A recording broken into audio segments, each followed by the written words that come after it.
मेरे साथ हमेशा गलत ही क्यों होता है? इसके लिए आप श्री कृष्ण द्वारा बताई गई कहानी को सुने। एक नगर में दो युवक रहते थे। उनमें से एक व्यक्ति ईमानदार व्यापारी था, जिसने कभी किसी के साथ बुरा नहीं किया और ना ही कभी गलत काम किया था। हमेशा सच्चाई के मार्ग पर वह चलता था और हमेशा दूसरों की मदद करता था। वहीं और वह दूसरा आदमी एक दुष्ट प्रवृत्ति का था, जो चोरी करता था, लूटपाट करता था। वह हमेशा से ही अधर्म के रास्ते पर चलता था। एक बार वह चोर मौका पाकर मंदिर में चोरी करने आया और धन की पोटली चुरा कर भाग गया। थोड़े समय के बाद वहीं पर वह व्यापारी पूजा करने आया। लोगों ने समझा कि उसी व्यापारी ने धन चुराया है। सबने व्यापारी को खूब खरी खोटी सुनाई, खूब अपमान किया। लेकिन जब वहां से वह व्यापारी भाग रहा था, तो बीच रास्ते में उसके साथ एक दुर्घटना घट गई, जिसमें उसको छोटी सी चोट भी लग गई थी।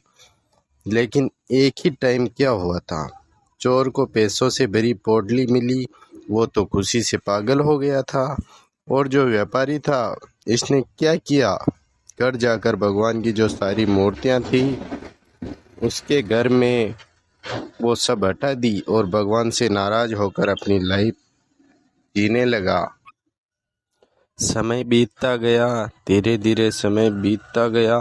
कुछ समय के बाद उन दोनों की मृत्यु हो गई। वो दोनों यमराज के पास पहुँचे तो व्यापारी नाराज स्वर में यमराज से बोला कि मैं सदैव ही अच्छे कर्म करते आया हूँ और मैंने अच्छा काम किया है, जिसके बदले मुझे दुख, दर्द, अपमान सब कुछ मिला।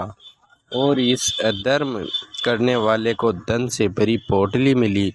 आखिर क्यों?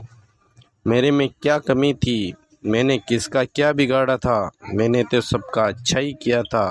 व्यापारी के सवाल पर यमराज बोले कि जिस दिन तुम्हारे साथ में वह घटना घटी थी ना, जब तुम दौड़ रहे थे वहाँ से और थोड़ी सी चोट भी लगी थी, कायदे से वो तुम्हारी आखिरी दिन था, क्योंकि तुम्हारी ज़िंदगी में उतने ही दिन लिखे थे। लेकिन तुम्हारे जो अच्छे कर्म थे ना, उनकी वजह से तुम्हारी जो उस दिन की लिखी हुई मौत भी वह एक छोटी सी चोट में बदल कर रह गई। और यहीं पर जो वह दूसरा दुष्ट था ना, इसको अपने जीवन में राजयोग मिलने की संभावना थी, लेकिन इसके बुरे कर्मों के चलते वो जो इतना बड़ा राजयोग बनता, जो यह राजा बनने वाला था, वह एक छोटी सी धन की पोटली में बदल कर रह गया। श्री कृष्ण कहते हैं कि भगवान हमें किस रूप में क्या दे रहे हैं, उसको समझना बहुत मुश्किल हो जाता है। इतना तय है कि यदि आप अपने कर्म अच्छे रखोगे तो भगवान आप पर कृपा बनाए रखेगा। तो दोस्तों, आपको एक श्री कृष्ण की कहानी कैसी लगी? आप चैनल पर नए हो तो चैनल को सब्सक्राइब, लाइक करो और कमेंट में जय श्री कृष्णा ज़रूर लिखना दोस्तों।